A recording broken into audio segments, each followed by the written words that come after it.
Hello.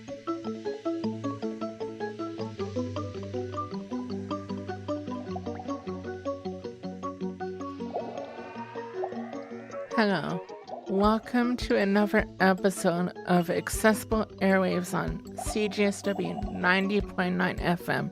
This program is dedicated to the education and exploration of disabled life, giving voice to the life and experience of people with disabilities. We cover a wide array of issues and disabilities. We are people who discuss issues we are passionate about And topics we are interested in. We show how disability is in the mind of the beholder. My name is Austin Riley. And I am Monkey Greg, and you are listening to Accessible Airwaves on CJSW 90.9 FM. Today we are talking to our peer Alexandria Huddleston from DDRC, Developmental Disability Resource Center of Calgary, about her personal experience. Welcome to the show, Alex. How are you doing? Good. Glad to be here. Can you introduce yourself and tell us about your disability? I'm Alexandria, but mostly use Alex. And I actually have two disabilities. I am blind and I also have CP, which goes down my whole left side. So CP is cerebral palsy, so it could either affect a side of your body or a portion of your body, like your legs or your arms only.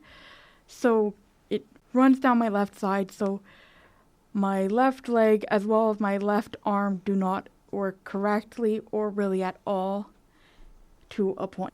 Yes, I can see to a certain point in the distance where it will become blurry, and I have no side vision, no peripheral vision. I have Down syndrome. I do have trouble talking, like now, stammering a lot. I do make noise with my saying, I don't know why I do that. I used to go to prep school with that, all that. There were some kids in school. I have space to help me out with flash calls to me. I do have kids' faces. Like right now, and say, so yeah, other things. I have autism, and I also have Kleefstra syndrome. Not sure. I think it's a genetic thing. Nothing's wrong with my disability. Alex, we know you have quite a lot of experience with post-secondary schooling. Can you tell us about that? Yes, I started out at the U of C in 2014 and did Greek and Roman studies for a few years, and then I went to MRU to do some upgrading, and then eventually I went to SAIT and got a certificate in graphic design. That's so cool. No, I went to university. I took courses there. I TVP at Mount Royal, and then I left there, hopefully to find something new in the future. I love school. I love doing homework. Good person I am. Right after it was 2013, I went to MRU for DVP. I take math and literacy. It has been doing well. I am doing some work, and now I'm not doing homework, but I am doing it. Are there any challenges or barriers any of you have faced during school? Back in the grade school, I had to always go in at the beginning of the year to show the teachers that I did have to get accommodations when it would come to the exams, like a private room and a scribe who would write down the answers. As well as one year, they were thinking of demoting me to a different level of learning, like the lower level, just because I wouldn't look at the board. So they gave me a test. I answered everything right, and then my mom told the teachers that I didn't look at the board because I kept focusing on everything else and I was blind. This was all before I had my cane. Compared to post-secondary system where they have better access to everything for exams to anything you need when you take your courses. The courses were getting a little hard for me, so that's why I left. I might try to figure out something else to do.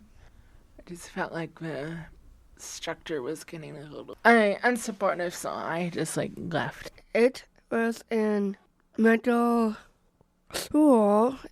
I have been trouble in that school. I have to take this class. It was so hard. I had to fit in with all the class. I have a sheet thing of worksheet. I have to figure that out with the teacher. It was me. Alex, how have you used your graphic design schooling and turned it into employment/work? I have done jobs for both the DDRC and friends of the family. I have done work to create the posters for the DDRC's cupcake cafes as well as the barbecues. And some of my friends and family have asked for certain pieces of work done for them, such as personalized Christmas cards or just some odd design Christmas cards of my own work, as well as I did a job for my brother, helping him with his work. So, a somewhat partnership job. Can you tell us more about the job with your brother? It was a thank you card design with his information for his work.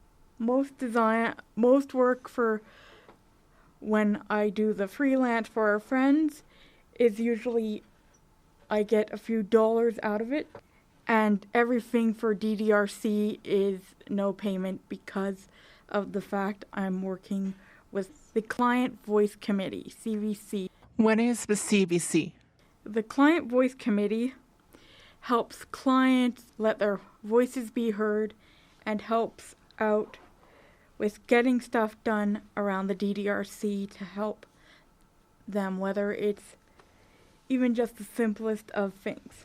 The Cupcake Cafe help anyone who wants to comes. They get coffee and cupcakes free, and the CVC workers tell them about a subject to be aware of. The latest subject will be transport safety, and because winter isn't fully gone yet, it is better to be aware of when you use transit in case of ice still being around. It's me.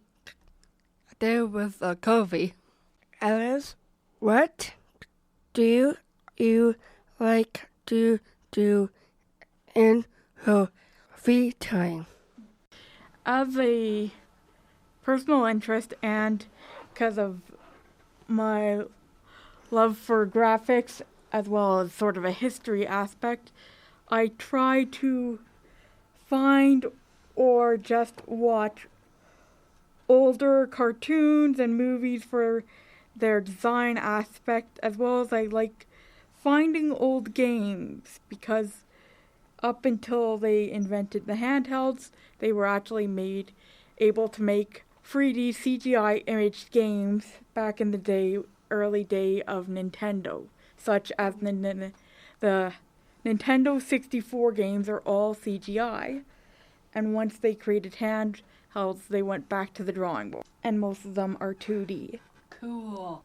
As well as even looking into images like older comics. They had it to an art form, and unfortunately they've become a bit more sloppy nowadays, but they knew how to make the characters stand out, the scene stand out. Do you take part in ice sports? In the winter, I do CADS, which in full form is Canadian Association of Disabled Skiers, which is centered around anyone with disabilities, whether blind, deaf, or others like sit ski and free-for track. They cater to all the groups, and overall you sign up for your CADS membership pass in October. You could get help for skiing down the hill, and but I know they are national-wide, seeing as the C is Canadian, but they would adapt to the CADS card, and you could ski the whole ski season with it. They expire in August. The CAD season itself runs 8 weeks, exception of the Family Day weekend, but they still accommodate 8 nights, sometimes 9 depending, and you go up onto the private hill on a Sunday night. That is way cool. When did you start CADS? I started CADS in the 02-03 ski season. How did you learn to ski? I learned to ski through CADS itself. I had the same instructor for the first few years, and then eventually got switched out from through a few different instructors, at least through multi-years. Wow. For anyone who has any disability, I'd suggest even if you do it just 1 year, it's a good experience. Plus, they can adapt to almost anything. They have supplies, they have, even on your sheet when registering, they give you a list of boxes of check yes or no on anything. If you need certain items, depending your disability, or anything. I've pretty much seen almost every kind of skier or boarder on that hill. Oh yeah, I like to stay too as well. I do not like to fall. I am very cautious when it comes to the ice. Slow down. I do stay with my dad for sure and my brother. I did one time with my brother. It was on my birthday one time. It was with Olympic. I did about 2 years ago. I have to train for that, and I go to bunny hills, the middle, and to the top. I used to ski a lot, I used to be a ski instructor, and I left that because I've injured my knee, and I moved out here in 2011, and I've been skiing since for a long time, and so now, yeah, and then I left the ski hill. I've officially retired from the ski hill. For me, for my hobbies and free time kind of thing, I mostly doing is homework. I like singing and dancing and writing songs and playing my guitar. I love fashion. I love to listen to music. I love to making music for sure. I love movies. I love swimming for sure. It is my life. I grew up doing that. Because I love to listen TV too as well. How do each of you get around the community transportation-wise? I use the Calgary transit system through both the Calgary transit buses and the C train. Unfortunately, I'm not able to use it during the winter because of the snow and the ice, because it would be easier to slip and fall even with the navigation of my cane. But during the summer and fall, somewhat up until the snows come, even in the spring, I take the Calgary transit system. I know how to navigate the system from all the places in the north down to the south. If you were going to take transit somewhere new, what would that process look like? First, I'd look up the route from my house to the location on the Calgary Transit app. Then I'd figure out how the buses connect if it was multi-bus, or if single bus, I'd check for any landmarks, and then I'd try the route with someone to learn it, and then later I'd probably try it on my own, depending what location I'm learning to go to. For me, it is my mom and my dad drive me to everywhere. Sometimes, as a Calgary, take me to DDRC, to home. One time I take a city bus, but not anymore, because I have to do with it with subway. I take access everywhere, and sometimes I take the bus. It depends if it's a short one. Sometimes I walk to the place if it's just walking distance, but I'm good with transit. Sometimes I take the train. Depends on what day it is. I don't mind taking transit by myself. What are some challenges each of you have faced regarding transportation?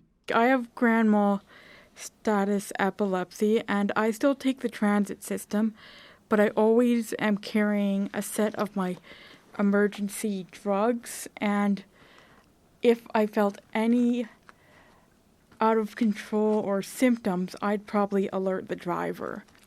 Ask him to at least try to park and call 911 or something. Mm-hmm. But I do carry around these medical emergency drugs, so and this is unfortunately an experience, but it wasn't on the transit, but it was in the community with my friend. Mm-hmm. I almost had an episode, but I was able to be pulled out by the drugs. But being blind, you get a CNIB card, and the CNIB card actually has under it transit usage. It can be used as a bus pass. So you don't have to get your monthly bus pass. You just have to renew your CNIB card when it shows that it's going to expire. Because most people, no matter where on the blind spectrum you are, there's the possibility you'll never be able to drive. Usually it's rookies, but when you get on the bus, they ask for your bus pass and stuff, so you have to show them the card. And sometimes it happens on the C train too. If it's an inspection, every so often you get the officers coming for the car, especially usually out of downtown area because of the fact the TD free fare zone. Right. And they will ask to see your pass. But yes, that's one of the things usually. But I do have to show that and it's verified because of the transit usage as a bus pass. But yeah, that, and sometimes people, like the drivers, will ask if you want, especially depending how wide the gap is from, say, a curb and not from a bus station, like if you need help getting off the bus. But mostly it's not a problem, although sometimes the barriers are more waiting at a stop, and if it's starts raining or something, then they skip the stop even though you're in the shelter or just beside the curb, they won't stop, even if there's the sign. Mostly, especially if it's raining, coming down hard, they do not see through the side windows, even if it says the stop is your like the nines, especially in rural areas. They will pass it even if there is a shelter, and because they have to deal with the dun dun of the window being brushed all the time and the weather coming down, they may not see that. Interesting. No challenges on my front, and sometimes it could run late because of snow or traffic. And one time I got to the radio station late, and I was like, oh no. Like, oh, I'm sorry, I'm late. Yeah, so. I do agree with that too. I sometimes I get a lot of people. I always put the last one off sometimes. And yeah, open mind, so that's this. What are some stereotypes or assumptions people make about folks with disabilities? With my cane, sometimes people think that I can't see much at all. Other times, people, at least either at the mall, like where you're going in and out, they will help hold the door for you open. Either people think you can't really see or don't even notice you because of the fact, even though like I have my stick out, they just don't see me at all because it's like, whatever, like they don't notice anything. As well as when I'm on or crossing streets and stuff, the thing is people think, oh, it's like, oh, they'll just make it, yada yada, how far can they see? And when on platforms and stuff for the C train station, I just gotta make sure that when it comes to walking in and out, nobody trips over my cane or runs into me. The more packed the place, the bit more dangerous it is sometimes, especially Black Friday shopping. People would probably not realize stuff until they are either see it, like seeing is believing, or realize that they can't judge a book by their cover in some situations. Like I said, I ski through CADs, and I've been doing that since the 02-03 season.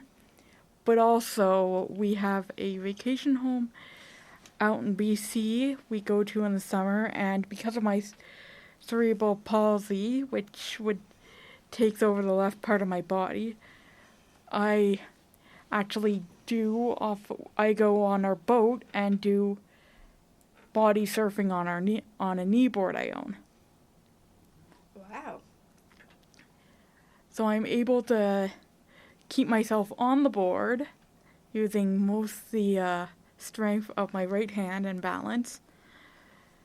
Well, the boys tried to knock me off it. They have way too much fun in that suit. But most of the time I can stay on the full ride and then get another one. As well as once, like, even for assumptions like with me being blind, a long time ago, our friend came up with some drinks for herself. She put one in the fridge and then had the one she had already. And then when she went to go get the other one, she could not find it in the fridge. She asked for my mom's help. They both couldn't find it in the fridge. I walked over to the fridge and pulled it out. Although she did ask if I was really blind, I just remembered the label that I saw on the drink. As well as maybe saw her put it in the fridge when she wasn't paying attention. Oh, no. But yeah, you gotta see to believe in most cases, or just try not to go to any of those any assumptions, or just walk by. For me, do not involved, they'll talk to them and just walk away. What about people who want to change? Someone who wants to learn how to treat people with disabilities better. What would you tell them? Some people do come up in the odd case and ask me about something, mostly because of the cerebral palsy, they ask about my arm and stuff. But it's at least better than just assuming something, instead of just coming up and saying, like, you look weird like that or something. Although some people, like when I'm waiting for a friend to show up, sometimes they do ask that in politeness, and I just say I'm waiting or something, and they leave with understanding. But in most cases, it's just they leave me alone and stuff, which is good, especially if you're just walking around and somebody just like wants to just come up and for the fact you look different or something like a cane. Well, they ask sometimes just in case, depending location, like at the movie theater or like a store or something. But otherwise, they don't usually do that. Assume is not okay. Those people, like example, do not judge people how you look and talk, because I have problems. And don't judge people who have like disability. Don't judge people how you look and everything. It is not okay. Thank you for coming to the show, Alex. No problem. It was great to be here. For sure. You are listening to Accessible Airwaves On CJSW 90.9 FM.